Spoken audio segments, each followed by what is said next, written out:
Hello everyone, this is Shady Paradox, here to walk you through some of Dr. Brain 3. The Lost Mind of Dr. Brain is actually simpler than its two predecessors. There's only 10 different types of puzzles, 9 of which are accessible in the beginning.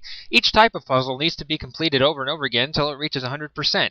Complete the first 9, you gain access to the 10th. Get that to 100%, you beat the game. It's that simple, so without further ado, let's get started. Each of these colored regions represents a puzzle, so for no particular reason, I'm going to select this one, the word search. So, here we go. Now entering the word surge.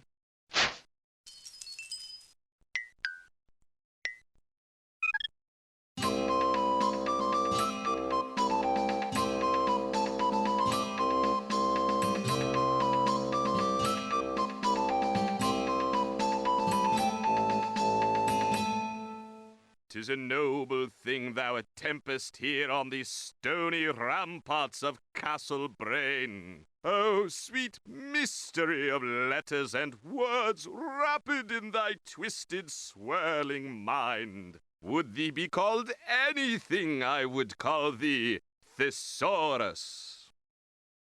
Letters are scrambled in the 3x3 grid. Press the arrows to rotate letter columns or rows. By rotating the letter rows and columns, you can create words. Words may be formed forwards, backwards, horizontally, vertically, and diagonally. To complete the word square, you must form all of the words on the list. Words must simultaneously exist in the square. Alas, poor Yorick, the game begins anew.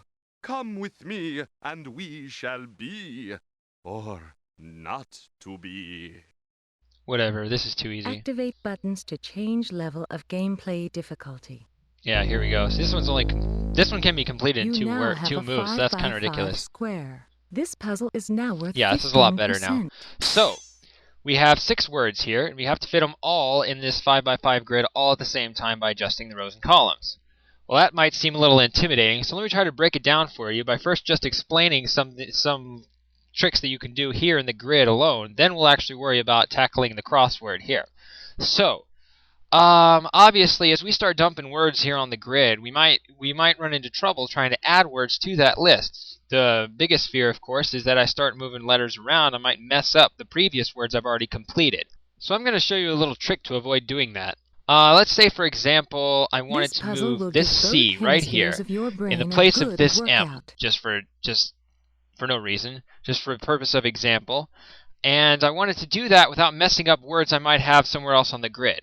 The basic concept is that I would adjust the M's column or row, and then replace the C into that and slide it back. So, you could do this either the row first or the column first. I'll just do the column first. I'll move this column down to move the M in line with the C. Then I'll move the C over in place of where the M was, then move the column back.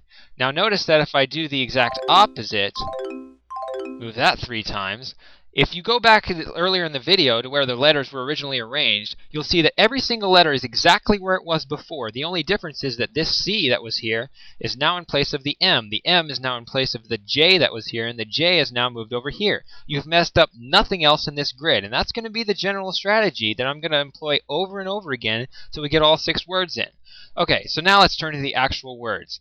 One thing you could do, and it's tempting, is just pick a word, probably the one at the top, and stick it somewhere, and then try to build off of that and start adding more words and hope that you never get into trouble. The problem is, you might actually get into trouble. So, it's better to actually look at the words holistically and come up with a general strategy so that you don't run into trouble like that. So, when I look at the words here, one thing I notice is that there's a whole bunch of B's here. And not only that, they're all at the beginning or the end of the word. So, chances are the B's are going to be all placed around the edges, right? In particular, the word that stands out the most is the word blurb, because it has one at the beginning and at the end. So intuitively, you'd think, oh, I should put that, maybe across the top or on one of the sides of the square. And you would be right. You can actually confirm this, I think. Yes, you can. Okay. You can see how if I spell the word blurb across an edge, I will be using up the letter U. And the fact that there is only one U in this entire grid, and there is another word that begins with the letter U, that proves that U has to be on the edge. So you can't spell like blurb right across here, because then you'll never be able to spell uncle, because you only have one U.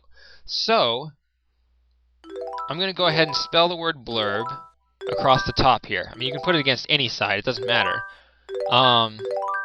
So there's the word blurb, and now we want to put the word uncle down here. So what would be the best way to do that? UN. Okay, so there's a C. If you want to put the L right there, I adjust the column first, replace the K with the L, and then that gives me U. So there you go. There's blurb and there's uncle. Okay, so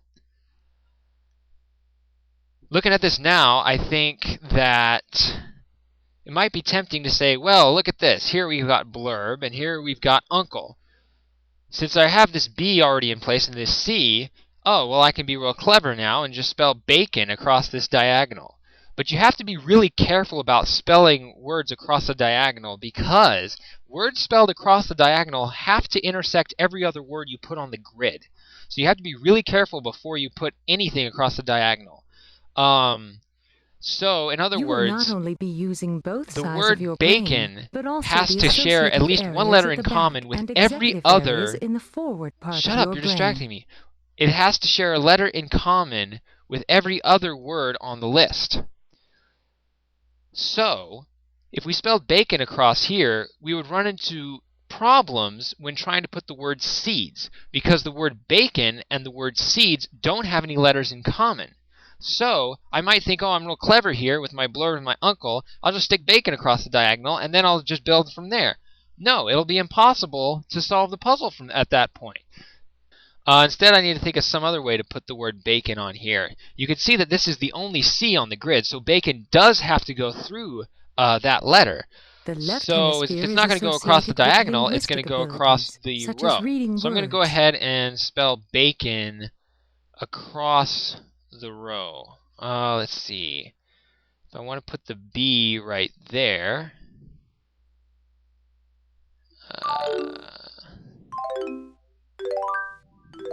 There we go. There's the B. If I want to move this A where that S is, and move the A S up, replace it. Move this back, and move this back. See? And I still don't mess up my words here. Put the O where the K is. Move the K there. And back. Okay. And the N needs to go right there, so I need to put the A there, put the N, return that, and return that. Well, actually, the E was already there anyway. So now we have 3 of the words in. We have blurb, uncle, and bacon. So we got 3 to go. Let's see, we can look along the columns. You can see that we're not going to have any words across the diagonals because we have a C here, and these are the only 2 times the letter C comes up. So we need to look across the rows and columns. Obviously, no words have a B and a B, an L and an A. There's uncle, an R and an O, a B and an N. There we go. There's bones. So we can put bones right across here. We don't want to move that O. We want to put this O right there. So move the E. Put the O there. And, well, whatever. We have plenty of E's down here.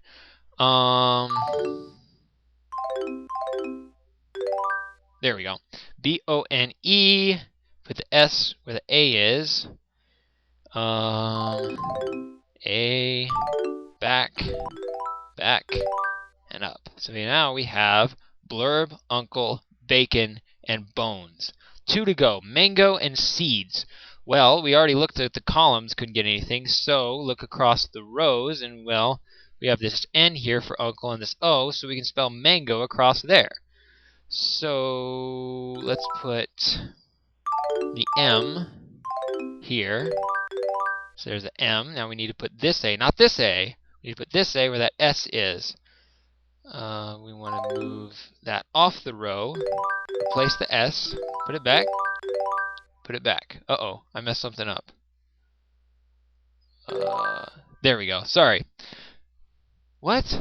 I already have seeds? Oh, look at that! I have seeds across the bottom here. Well, that was lucky. I didn't even try for that. All I need to do is put this G where this K is, and we're done.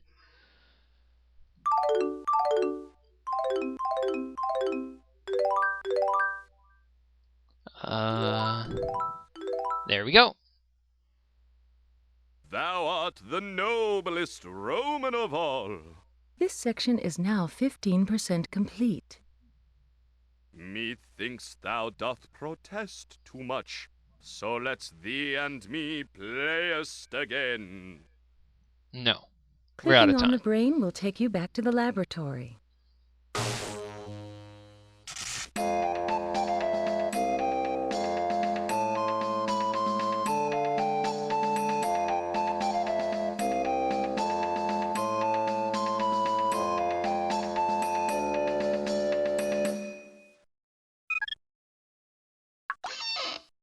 If puzzle solving was a musical note, you would be a symphony.